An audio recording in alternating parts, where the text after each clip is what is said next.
If you struggled with deleting any file or item you don't need again in the Files app of your iPhone, this video puts you through on how to do that. Let's just get right into it. The first step you need to take is to get to the Files app on your iPhone. Alright, look at the Files app here, so I will tap on it. As the Files app opens, you will find yourself on My iPhone location. You can see that at the top part.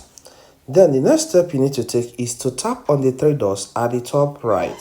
On tapping on the three dots, tap on Select. On tapping on Select, you are given the opportunity to tap on any item you want to delete. So let me tap on this one here. If I want to delete more than 2 items, I will tap on another one. Alright, and after that, tap on the delete icon, which is at the bottom part. Then the 2 files are deleted. If this content helps, consider subscribing. Here we cover a lot on information technology, okay? Hit the like button and leave a comment in the comment section.